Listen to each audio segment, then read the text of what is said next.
जदि आमे जीशुंक प्रायश्चितर कार्य विश्वास करूँ तेबे अनंत जीवन अधिकारी हेबा ताही पौल बारंबार गलाती मंडलीर विश्वासी मानकु कहिथिबा देखु। तेबे प्रश्न हैला आमे कौन प्रभु जीशुंक क्रूसीय मृत्यु और पुनरुत्थान रे विश्वास करूछु कि जीशुंक मधुर वाक्य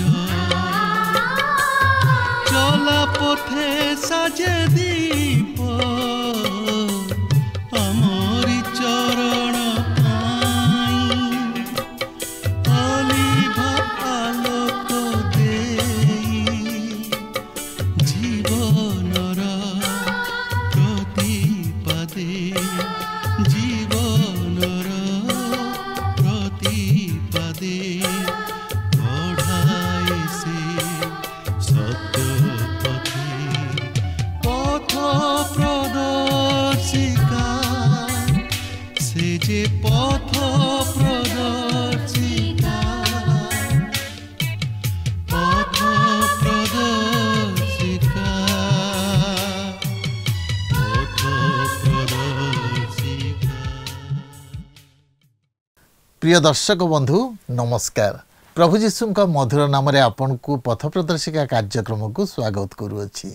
आपन किमिति अछंती? मोर विश्वास प्रभुंक दया और अनुग्रह रु आपन निश्चय भल थिबे। आपन नियमित आम कार्यक्रम देखुछंती, शिक्षा लाभ करूछंती और आत्मिक जीवन रे बढ़ुछंती, सेथिपाई मु विशेष आनंदित। आपन को मतामत निश्चय आम टीवी स्क्रीन रे दिया जाइथिबा नंबर रे आमको जणाइबे। आमे आपन को फोन कॉल रा अपेक्षा रे अछु। आपन को मध्यरु अनेक आम सहित फोन रे जोगाजोग करूछंती, समान को मु विशेष धन्यवाद दिए। जदि आपन ए पर्यंत आम सहित जोगाजोग करि नाहंती आज ही आम सहित जोगाजोग करंतु। ए कार्यक्रम मध्य देई पुणी थरे आपन को सहित साक्षात करिवार सुजोग पाइथिबारु प्रभु को धन्यवाद दिए। प्रभु आपन को बहुल भावे आशीर्वाद करंतु। आज आमे गलाती पुस्तक अध्ययन शेष करिबा। गत पाठरे आमे आलोचना करिथिलु जे प्रभु जीशुंक ठारे आमे विश्वास कला परे पापर बंधन रु मुक्त हैला परे आम जीवन भिन्न हवा आवश्यक। आमे एक नुआ जीवन नहीं जीवन यापन करबा आवश्यक। पाउल गलाती मंडलीर विश्वासी मानकु प्रेम करुथिले। से चाहुथिले समाने ईश्वरक इच्छा अनुसार जीवन काटंतु। तेणु प्रभु जीशुंक क्रूस विषय कहउछंती। गलाती पुस्तक रे क्रूस को गुरुत्व देउछंती। सेथिर कारण कौन? सेथिर कारण हैला गलाती मंडलीर विश्वासी माने जो माने सुसमाचार रे विश्वास करी प्रभु जीशुंक निकटवर्ती होइथिले। समान को मध्य रे केतक भंड शिक्षक आसी भिन्न शिक्षा देउथिले। समाने एक कथा कहउथिले जे परित्राण पाइबा निमंते केवल जीशु ख्रीष्टंक मृत्यु और पुनरुत्थान रे विश्वास करिबा यथेष्ट नुहे। आमको व्यवस्था अनुसार क्रियाकर्म करबा को हबो, सुन्नत विधि पालन करबा को हबो, तेबे परित्राण पाइबा। आम परित्राण निमंते ईश्वरक अनुग्रहर कार्य यथेष्ट नुहे, क्रियाकर्म करबा आवश्यक ताहा से माने शिक्षा दउथिले। तेणु पाउल क्रूसर गुरुत्व विषय कहउछंती। तेणु से कहउछंती क्रूस व्यतीत अन्य कौनसी विषय मोर दर्प करिवार नाही। आज आम दर्प काहा उपरे? आमे कौन से क्रूस रे दर्प करूछु कि क्रूस निकट रे निजको समर्पण करूछु कि? तेबे आसंतु ए संपर्क रे अधिक आलोचना करिबा पूर्वरु एक भक्तिमूलक गीत सुनिबा। अवतरिल तुमे ए जगतरे साधिल सीम प्रेम क्रूसरे। अवतरिल तुमे ए जगतरे साधिल सीम प्रेम क्रूसरे।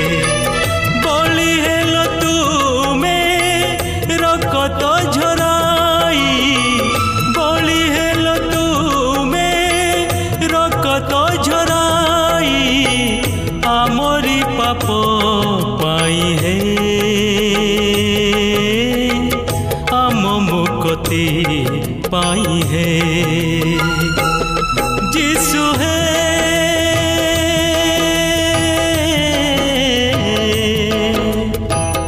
मुक्तिदाता यीशु है, शक्तिदाता यीशु है। राजाधिराजन हे ईशनंदन, तुम नाम पूजा पाऊ।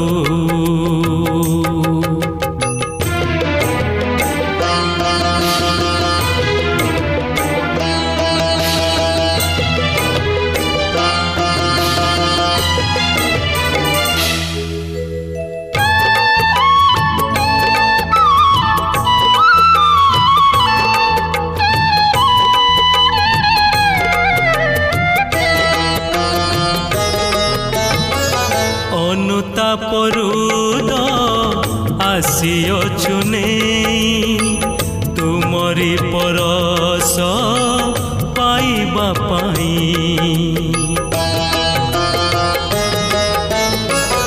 अनुतापरुद आसिअछु नेई, तुमरी परस पाइबा पाई।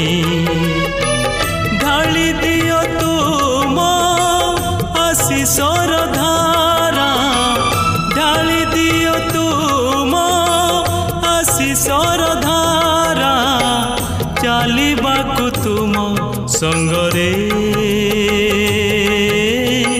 शक्ति जगाई दियो हे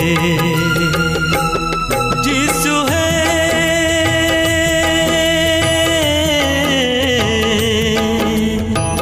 मुक्तिदाता यीशु है, शक्तिदाता यीशु है। राजाधिराजन हे ईशनंदन। आसतु वर्तमान आम प्रभुंकर वाक्य मध्य को जावा। आज आम गालातीय पत्रर 6 पर्वर 9 पदरू आरंभ कर 18 पद पर्यंत अध्ययन करने निमंते जावा। तेबे आमे सही पवित्र आत्मा द्वारा पवित्रकृत हेबा विभागर तृतीय पदक्षेप आसी पहुँचुछु। तेबे गत पाठरे आमे एही आत्मा फल किपरि आमानक जीवन में कार्यकारी हेबा आवश्यक सही विषय नहीं किसी आलोचना करिथिलु। पाउल कहती जे आत्मिक जे तुम्हें माने मृदु भाव अन्य को संशोधन कर, परस्परर भार बहन कर, शिक्षादाता बा प्रभुंकर सेवक सेविका मानकु समस्त उत्तम विषय सहभागी कराओ, कारण मनुष्य जहाँ बुणे ताही काटिब। तेबे एही समस्त विषय सेही आत्मिक यात्रार चलापथ निमंते एक नाली बत्ती सदृश, जहाकु उपेक्षा करी जिबा अर्थ विपदर सम्मुखीन हेबा और निजर जीवन प्रति दुख बा क्षति घटाइबा। किंतु वर्तमान एठारे पाउल एक नीलबती आड़कु अग्रसर हेउछंती। से এই অংশে অর্থাৎ এই গালাতীয় 6 পর্বর 9 পদରୁ 18 পদ মধ্যে এক সান্ত্বনা ও উৎসাহজনক বাক্য প্রদান করুছেন। তেবে দেখুন 6 পর্বর 9 পদরে এইপরি লেখা আছে, আম্ভেমানে উত্তম কর্ম করিবার শ্রান্ত ন হেউ, কারণ ক্লান্ত নহিলে উপযুক্ত সময়ে শস্য কাটিবা। প্রিয় বন্ধু, খ্রিস্টীয় জীবন এক ধৈর্য ও বিশ্বাসর জীবন।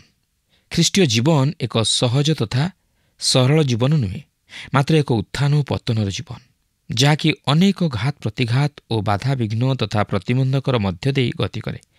किंतु यह विश्वासी पक्षे एक पराजयर जीवन नुहे, मात्र एक विजयर जीवन, एक सफलतार जीवन, एक उज्जवल भविष्यतर जीवन, एक गौरवर जीवन।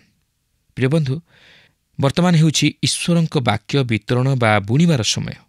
आपण ईश्वरक वाक्य बुणी चलतु, सुसमाचार प्रचार करी चलतु। प्रभु जो सेवक कर्म आपण को नियुक्ति देइछन्ति ताहाक विश्वस्ततार सहित साधन करंतु और सबु विषय रे धैर्य और विश्वासर सहित आगे चलतु। ताहाले समय आसीब प्रभु आपण को तहिर फल तथा पुरस्कार देबे।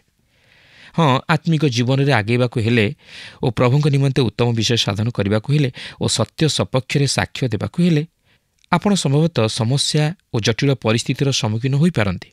मात्र भांगी पड़ंतु नाही, किंतु धैर्य और विश्वासर सहित तहिरे आगे चलतु। प्रभु निश्चय तहिर पुरस्कार और फल आपण को प्रदान करिवे, कारण से ताहा साधन करबा निमंते प्रतिज्ञा करियछन्ति और से प्रतिज्ञा रे विश्वस्त परमेश्वर। ସେଥିପାଇଁ ଯିଶାୟା 55 ପର୍ବର 10-11 ପଦରେ ଏହିପରି ଲେଖା ଅଛି, ଯେହେତୁ ଯେମନ୍ତ ବୃଷ୍ଟି ଓ ହିମ ଆକାଶରୁ ତଳକୁ ଆସେ ଓ ସେଠାକୁ ଫେରିଯାଏ ନାହିଁ, ମାତ୍ର ଭୂମି କି ସନ୍ତରା କରେ, ପୁଣି ଫଳବତୀ ଓ ତୃଣାଦି ଉତ୍ପନ୍ନ କରି ବପନକାରୀ କି ବୀଜ ଓ ଭୋଜନକାରୀ କି ଭକ୍ଷ୍ୟ ଦିଏ, ଆମ୍ଭ ମୁଖରୁ ନିର୍ଗତ ବାକ୍ୟ ତେମନ୍ତ ହେବ। ତାହା ନିଷ୍ଫଳ ହୋଇ ଆମ୍ଭ ନିକଟକୁ ଫେରିଆସିବ ନାହିଁ, ମାତ୍ର ଆମ୍ଭେ ଯାହା ଇଚ୍ଛା କରୁ ତାହା ସିଦ୍ଧ କରିବ ଓ ଯେଉଁ କାର୍ଯ୍ୟ ପାଇଁ ଆମ୍ଭେ ପ୍ରେରଣ କରୁ ତହିଁରେ କୃତାର୍ଥ ହେବ। ପବିତ୍ର ବାଇବଲ ମଧ୍ୟରେ ଆମେ ଅନେକଙ୍କ ଜୀବନରୁ ତାହା ଲକ୍ଷ୍ୟ କରୁ ଯେ ସେମାନେ ଆତ୍ମାଙ୍କ ଉଦ୍ଦେଶ୍ୟରେ ବୁଣିବା ଦ୍ୱାରା ଆତ୍ମାଙ୍କ ଠାରୁ ଉତ୍ପନ୍ନ ଅନନ୍ତ ଜୀବନ ରୂପ ଫଳ ପ୍ରାପ୍ତ ହେଲେ। ଅବ୍ରାହମ ଈଶ୍ୱରଙ୍କଠାରେ ବିଶ୍ୱାସ କଲେ ଓ ତାହାଙ୍କ ଆଦେଶକୁ ପାଳନ କରି ଧୈର୍ଯ୍ୟ ଓ ବିଶ୍ୱାସର ସହିତ ଅଗ୍ରସର ହେଲେ, ଯଦ୍ୱାରା ସେ ବିଶ୍ୱାସ ଦ୍ୱାରା ଧାର୍ମିକ ଗଣିତ ହେବା ସଙ୍ଗେ ସଙ୍ଗେ ଈଶ୍ୱରଙ୍କ ବାକ୍ୟର ବଶୀଭୂତ ହେବା ଦ୍ୱାରା ସେହି ଅନନ୍ତ ଜୀବନ ରୂପ ଫଳ ପ୍ରାପ୍ତ ହେଲେ ଓ ଈଶ୍ୱରଙ୍କ ପ୍ରତିଜ୍ଞାର ଅଧିକାରୀ ହେଲେ। ସେହିପରି ମୋଶାଙ୍କ ମାତା ଯୋକେବଦ୍ ଅନେକ ପ୍ରକାର ବିପଦ ଓ ଝଡ଼ଝଞ୍ଝା ମଧ୍ୟ ଦେଇ ଗତି କଲେ ମଧ୍ୟ ସେ ମୋଶାଙ୍କୁ ହରାଇବାକୁ ଚାହିଁନଥିଲେ।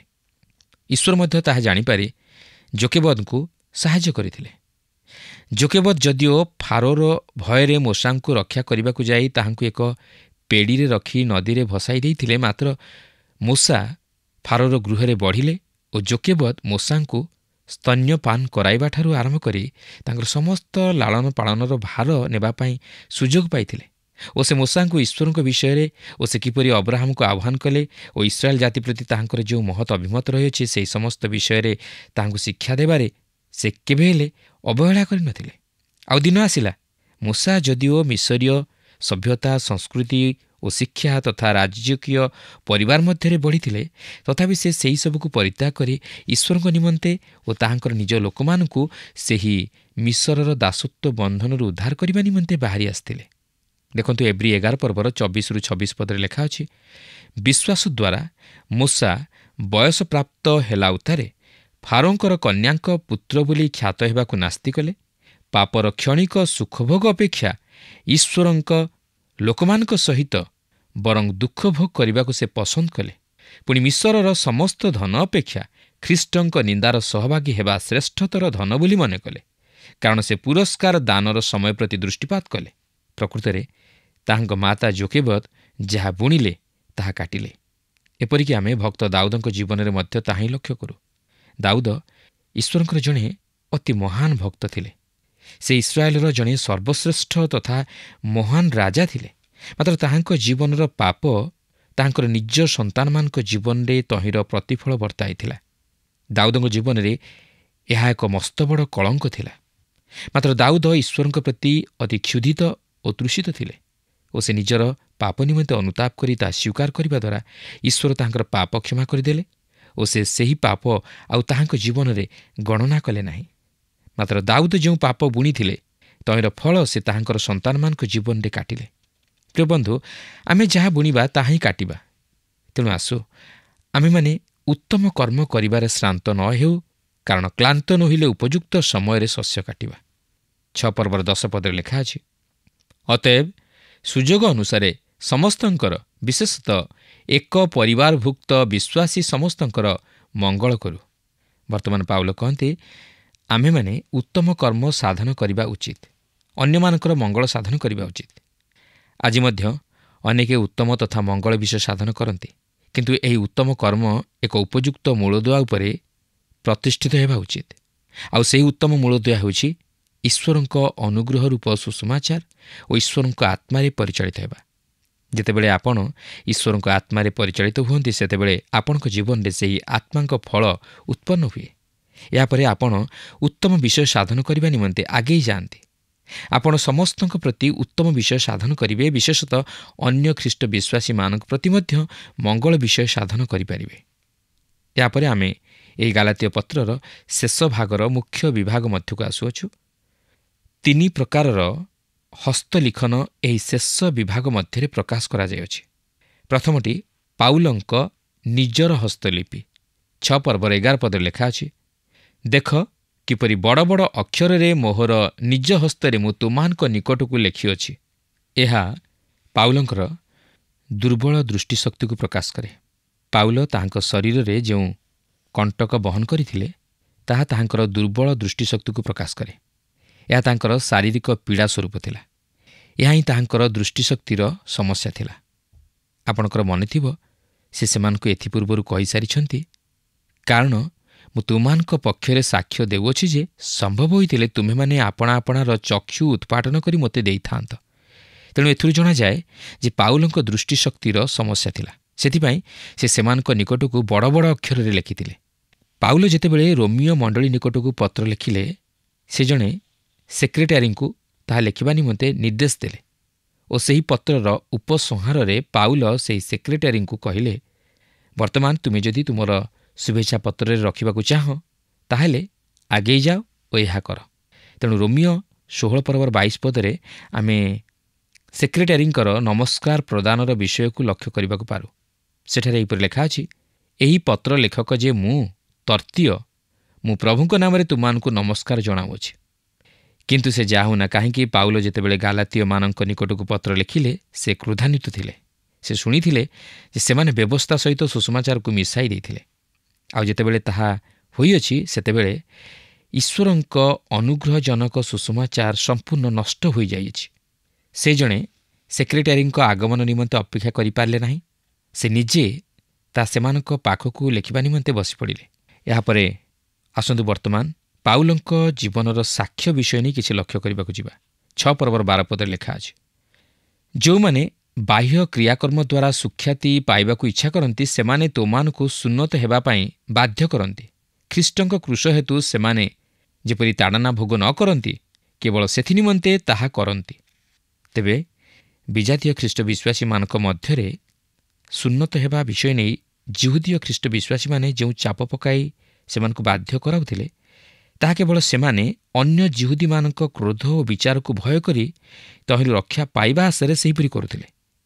ଖ୍ରୀଷ୍ଟଙ୍କ କ୍ରୁଶ ହେତୁ ଯେପରି ସେମାନେ ତାଡ଼ନା ଭୋଗ ନ କରନ୍ତି, ଏଥିନିମନ୍ତେ ବିଜାତୀୟ ଖ୍ରୀଷ୍ଟ ବିଶ୍ୱାସୀମାନଙ୍କୁ ସୁନ୍ନତ ହେବା ନିମନ୍ତେ ବାଧ୍ୟ କରାଉଥିଲେ, କାରଣ ସେମାନେ ବ୍ୟବସ୍ଥା ଉପରେ ବିଶେଷ ଗୁରୁତ୍ୱ ଦେଉଥିଲେ। କିନ୍ତୁ ପାଉଲ ତାହା ଚାହିଁନଥିଲେ ଓ ସେ ତହିଁର ବିରୋଧ କରିଥିଲେ, କାରଣ ପାଉଲ ବିଶ୍ୱାସ ଦ୍ୱାରା ଧାର୍ମିକ ଗଣିତ ହେବା ନେଇ ଶିକ୍ଷା ଦେଉଥିଲେ, କିନ୍ତୁ ବ୍ୟବସ୍ଥା ପାଳନ ହେତୁ ନୁହେଁ। କାରଣ ମନୁଷ୍ୟ ବ୍ୟବସ୍ଥାକୁ ଆକ୍ଷରିକ ଭାବେ ପାଳନ କରିବା ନିମନ୍ତେ ବିଫଳ ହୋଇଅଛି। ମାତ୍ର ମନୁଷ୍ୟ ଈଶ୍ୱରଙ୍କ ଅନୁଗ୍ରହରେ ଖ୍ରୀଷ୍ଟଙ୍କଠାରେ ବିଶ୍ୱାସ କରିବା ଦ୍ୱାରା ଉଦ୍ଧାରପ୍ରାପ୍ତ ହୁଏ। ତେବେ ପ୍ରିୟ ବନ୍ଧୁ, ପ୍ରକୃତରେ ଆମେ ଚାହୁଁ ଯେପରି ଅନ୍ୟ ଜଣେ ବ୍ୟବସ୍ଥା ପାଳନ କରୁ, କିନ୍ତୁ ଯେତେବେଳେ ଏହା ଆମ ଉପରକୁ ଆସେ ଆମେ ତାହାକୁ ପାଳନ କରିବାରେ ଖିଲାପ କରୁ ଅଥବା ତହିଁରେ କୋହଳ ନୀତି ଅବଲମ୍ବନ କରୁ। ଆମେ ଚାହୁଁନା ଏହା ଆମ ପ୍ରତି ଅତି କଷ୍ଟକର ହେଉ ବା କଠିନ ହେଉ। ଏହା ହିଁ ମନୁଷ୍ୟର ଦୁର୍ବଳତା। ଆମେ ନିଜେ ଯାହା କରିପାରି ନଥାଉ ଆମେ ଅନ୍ୟକୁ ତାହା କରିବା ନିମନ୍ତେ ବାଧ୍ୟ କରୁ। ଏପରିକି ଯେଉଁମାନେ ବାହ୍ୟ କ୍ରିୟାକର୍ମ ଦ୍ୱାରା ସୁଖ୍ୟାତି ପାଇବାକୁ ଇଚ୍ଛା କରନ୍ତି ସେମାନେ ଖ୍ରୀଷ୍ଟଙ୍କର କ୍ରୁଶର ବିରୋଧ କରନ୍ତି।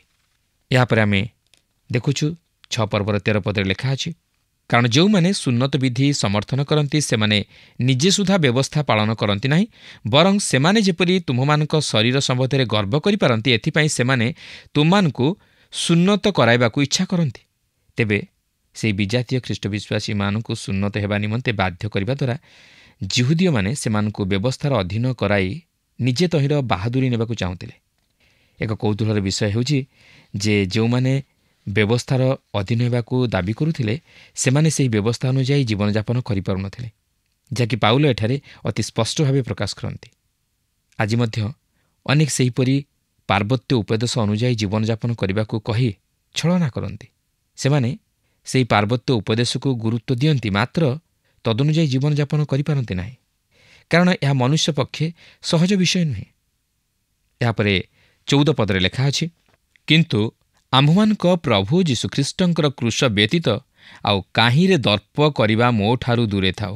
ତାହାଙ୍କ ଦ୍ୱାରା ଜଗତ ମୋ ପ୍ରତି ଓ ମୁଁ ଜଗତ ପ୍ରତି କ୍ରୁଶରେ ହତ ହୋଇଅଛି।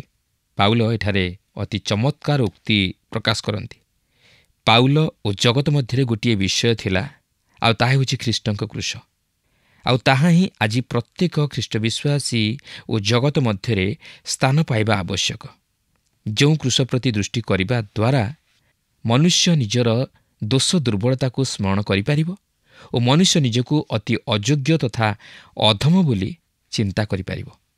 ତା ନିକଟରେ ଆଉ ସେହି ଆମ ଧାର୍ମିକତାର ମନୋଭାବ ବା ନିଜର ଧର୍ମକର୍ମ ନେଇ ଅହଙ୍କାର ଭାବ ରହିବ ନାହିଁ। ମାତ୍ର ସେ ସେହି କୃଷକୁ ଓ ଜଣେ ଯିଏକି ସେହି କୃଷରେ ତାହାର ପାପ ନିମନ୍ତେ ମୃତ୍ୟୁଭୋଗ କରିଅଛନ୍ତି ତାହାଙ୍କୁ ମହିମାନ୍ୱିତ କରିବାକୁ ଲାଗିବ।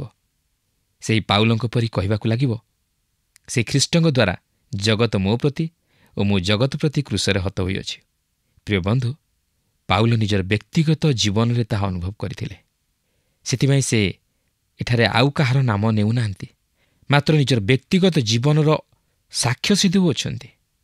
ଠିକ୍ ସେହି ପ୍ରକାର ଯଦି ଆମମାନଙ୍କର ବ୍ୟକ୍ତିଗତ ଜୀବନରେ ଆମେ ସେହି ପ୍ରକାର ଅନୁଭୂତି ମଧ୍ୟ ଦେଇ ଆସିନାହୁଁ, ଆମେ କେବେ ହେଲେ ଖ୍ରୀଷ୍ଟଙ୍କ କୃଷର ବାସ୍ତବ ମହତ୍ତ୍ୱକୁ ଉପଲବ୍ଧି କରିପାରିବା ନାହିଁ।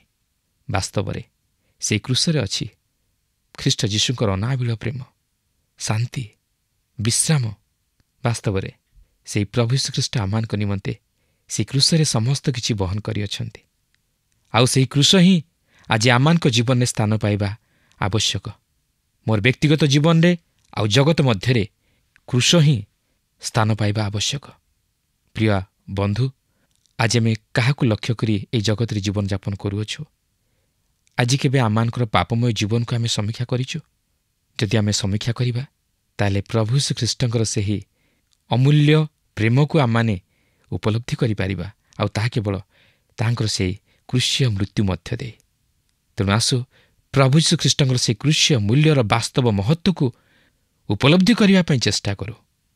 ଏହାପରେ 6 ପର୍ବର 15 ପଦରେ ଲେଖା ଅଛି, ଆଉ ଯେତେ ଲୋକ ଏହି ନିୟମାନୁସାରେ ଆଚରଣ କରନ୍ତି ସେମାନଙ୍କ ଉପରେ ଓ ଈଶ୍ୱରଙ୍କର ଇସ୍ରାଏଲ ଉପରେ ଶାନ୍ତି ଓ ଦୟା ବର୍ତ୍ତୁ। ଏହା ଆମମାନଙ୍କୁ ଦ୍ୱିତୀୟ ପ୍ରକାରର ହସ୍ତଲିଖନ ମଧ୍ୟକୁ କଢ଼ାଇ ଆଣେ। ସୁନ୍ନତ ବିଧି ଧର୍ମର ଓ ବ୍ୟବସ୍ଥାର ହସ୍ତଲିପି ସଦୃଶ। ଏହା ସେହି ବ୍ୟବସ୍ଥାର ଓ ଅବ୍ରାହ୍ମଙ୍କ ପ୍ରତି ଈଶ୍ୱରଙ୍କ ଅନନ୍ତକାଳ ସ୍ଥାୟୀ ନିୟମର ଚିହ୍ନ ସ୍ୱରୂପ ଥିଲା, ଯାହାକି ବର୍ତ୍ତମାନର ବାପ୍ତିସ୍ମ ସହିତ ସମାନ। ମାତ୍ର ଏହି ସୁନ୍ନତ ବିଧି କୌଣସି ଉତ୍ତମ ବିଷୟ ସାଧନ କରିପାରିନଥିଲା। ଏହା କେବଳ ନିୟମର ଚିହ୍ନ ସ୍ୱରୂପ ଥିଲା। ତେଣୁ ପାଉଲ କହନ୍ତି, ସୁନ୍ନତ କିମ୍ବା ଅସୁନ୍ନତ କିଛି ନୁହେଁ, ମାତ୍ର ନୂତନ ସୃଷ୍ଟି ହିଁ ସାର। ଯେଉଁ ନୂତନ ସୃଷ୍ଟି ବ୍ୟବସ୍ଥା ପାଳନ କରିବା ଦ୍ୱାରା ନୁହେଁ ବା ସୁନ୍ନତ ହେବା ଦ୍ୱାରା ନୁହେଁ, ମାତ୍ର ହୃଦୟର ସୁନ୍ନତ ବା ଆନ୍ତରିକ ପୁରୁଷର ସୁନ୍ନତ ହେବା ଦ୍ୱାରା, ଅର୍ଥାତ୍ ଏକ ଅହସ୍ତକୃତ ଖ୍ରୀଷ୍ଟୀୟ ସୁନ୍ନତରେ ସୁନ୍ନତ ହେବା ଦ୍ୱାରା, ଆଉ ତାହା କେବଳ ସେହି ପବିତ୍ର ଆତ୍ମାଙ୍କ ମଧ୍ୟ ଦେଇ ତାହାଙ୍କ ବାକ୍ୟ ଦ୍ୱାରା ସାଧିତ ହୋଇଥାଏ। ତେଣୁ ଆପଣ ସୁନ୍ନତ ହୁଅନ୍ତୁ ବା ନ ହୁଅନ୍ତୁ, ତହିଁରେ କିଛି ଯାଏ ଆସେ ନାହିଁ। ମାତ୍ର ଗୁରୁତ୍ୱପୂର୍ଣ୍ଣ ବିଷୟ ହେଉଛି ଯେ ସେହି ପବିତ୍ର ଆତ୍ମା କ'ଣ ଆପଣଙ୍କ ହୃଦୟକୁ ଆସିଅଛନ୍ତି ଓ ଆପଣଙ୍କୁ ସେହି ଖ୍ରୀଷ୍ଟଙ୍କଠାରେ ଏକ ନୂତନ ସୃଷ୍ଟି କରାଇଅଛନ୍ତି। ଏହା କେବଳ ସେହି ଖ୍ରୀଷ୍ଟଙ୍କଠାରେ ବିଶ୍ୱାସ କରିବା ଦ୍ୱାରା ହିଁ ସଫଳ ହୋଇପାରିବ। ସେଥିପାଇଁ 2 କରିନ୍ଥୀୟ 5 ପର୍ବର 17 ପଦରେ ଏହିପରି ଲେଖା ଅଛି, ଅତଏବ ଯେ କେହି ଖ୍ରୀଷ୍ଟଙ୍କଠାରେ ଅଛି ସେ ନୂତନ ସୃଷ୍ଟି ହୋଇଅଛି, ପୁରାତନ ବିଷୟ ସବୁ ଲୋପ ପାଇଅଛି, ଦେଖ ନୂତନ ବିଷୟ ସବୁ ହୋଇଅଛି। ପ୍ରିୟ ବନ୍ଧୁ, ଆମମାନଙ୍କ ଜୀବନରୁ ଈଶ୍ୱର ସେହି ନୂତନତ୍ୱ ଚାହାନ୍ତି, ସେହି ନୂଆ ମନ ଚାହାନ୍ତି। ଆମମାନେ ଆତ୍ମିକ ଜୀବନରେ ନୂତନୀକୃତ ହେବା ଉଚିତ। ଆମମାନେ ଏକ ନୂତନ ହୃଦୟ ଧାରଣ କରିବା ଉଚିତ, ଆଉ ତାହା କେବଳ ଆମମାନେ ଖ୍ରୀଷ୍ଟଙ୍କୁ ଗ୍ରହଣ କରିବା ଦ୍ୱାରା ଧାରଣ କରିପାରିବା। ସେହି ପ୍ରଭୁ ଶ୍ରୀଖ୍ରୀଷ୍ଟ ଆମମାନଙ୍କ ଜୀବନକୁ ବଦଳାଇ ଦେବେ। ସେ ଆମମାନଙ୍କୁ ଏକ ନୂତନ ହୃଦୟ ଦେବେ, ଏକ ନୂତନ ଶାନ୍ତି ଦେବେ, ଏକ ନୂତନ ଜୀବନ ଦେବେ, ଏକ ନୂଆ ମନ ଦେବେ, ଏକ ନୂଆ ଚିନ୍ତାଧାରା ଦେବେ, ଏକ ନୂଆ ଦୃଷ୍ଟିଭଙ୍ଗୀ ଦେବେ, ଯଦ୍ୱାରା କି ଆମେ ସମସ୍ତ ବିଷୟକୁ ଆତ୍ମିକ ଭାବରେ ଚିନ୍ତା କରିପାରିବା। ପବିତ୍ର ଆତ୍ମାଙ୍କ ଚାଳନା ଦେଇ ସେ ଆମମାନଙ୍କୁ କଢ଼ାଇ ନେବେ। ବର୍ତ୍ତମାନ ଆମେ ତୃତୀୟ ବା ଶେଷ ହସ୍ତଲିଖନ ମଧ୍ୟକୁ ଆସୁଅଛୁ, ଯାହାକି ଏହି 6 ପର୍ବର 16 ଓ 17 ପଦ ମଧ୍ୟରେ ପ୍ରକାଶ କରାଯାଇଅଛି। ଆଉ ଯେତେ ଲୋକ ଏହି ନିୟମାନୁସାରେ ଆଚରଣ କରନ୍ତି ସେମାନଙ୍କ ଉପରେ ଓ ଈଶ୍ୱରଙ୍କର ଇସ୍ରାଏଲ ଉପରେ ଶାନ୍ତି ଓ ଦୟା ବର୍ତ୍ତୁ। ଆଜିଠାରୁ କେହି ଆଉ ମୋତେ କଷ୍ଟ ନ ଦେଉ, କାରଣ ମୁଁ ମୋହର ଶରୀରରେ ଯୀଶୁଙ୍କ କ୍ଷତଦାଗ ବହନ କରୁଅଛି। ଲକ୍ଷ୍ୟ କରନ୍ତୁ, ଏଠାରେ ପାଉଲ କହନ୍ତି ଯେ ସେ ତାହାଙ୍କ ଶରୀରରେ ଯୀଶୁଙ୍କ କ୍ଷତଦାଗ ବହନ କରୁଅଛନ୍ତି।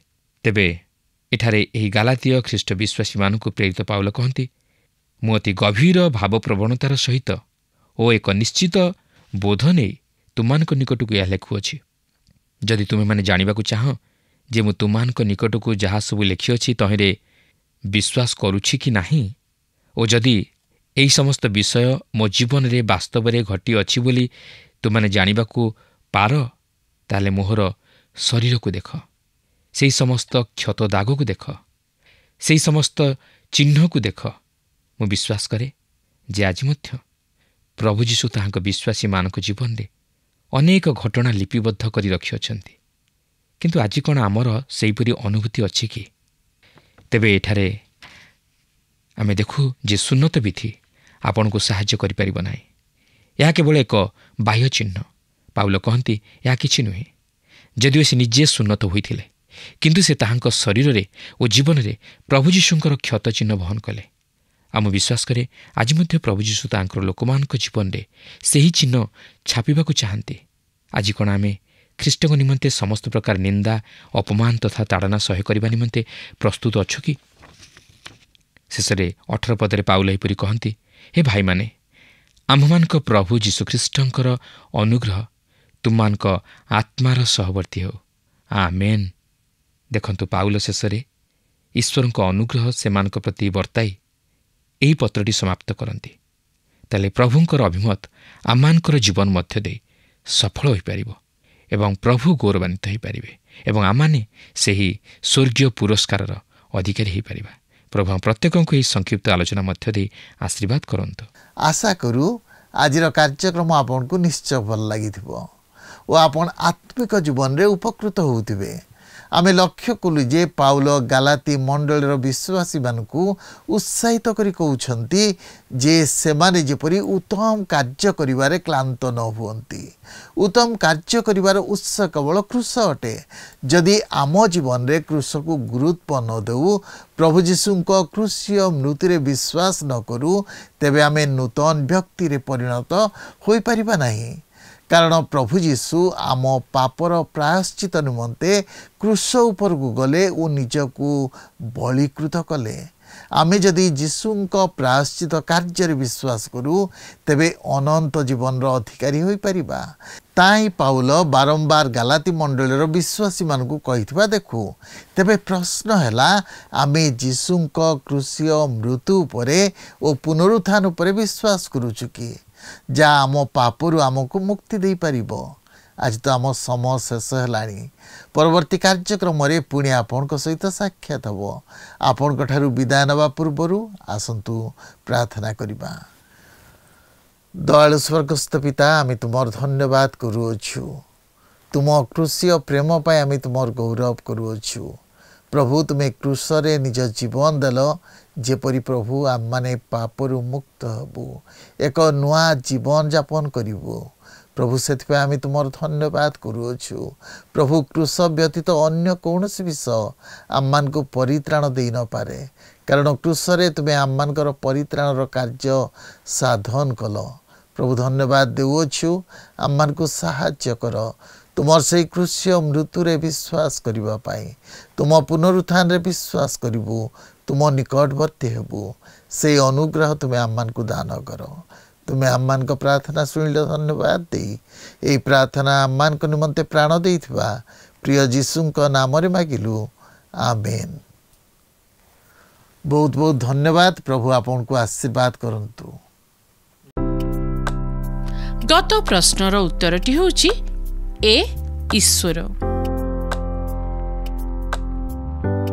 ଆଜିର ପ୍ରଶ୍ନଟି ହେଉଛି, କାହା ମାଧ୍ୟମ ଦେଇ ଈଶ୍ୱରଙ୍କ ବାକ୍ୟ ସାଧିତ ହୋଇଥାଏ?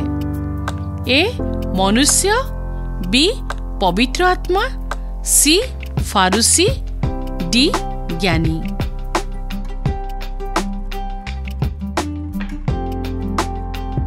এই প্রশ্নর উত্তর আসন্তাকালি সন্ধ্যা 6টা মধ্যে option A, B, C, D মধ্যরু সঠিক উত্তর বাছি আপনার নাম ও সম্পূর্ণ ঠিকনা সহিত 9777221415 ফোন নম্বরে SMS কিংবা WhatsApp দ্বারা জଣାଇବାକୁ অনুরোধ। जदि आपको आम कार्यक्रम भल लगुच तेबे 0444908126 रे मिस्ड कॉल दे विजय होई परिबे। गत सप्ताहर विजय दर्शक बंधु हेले बालेश्वर राम भगवती सियाल और परिवार।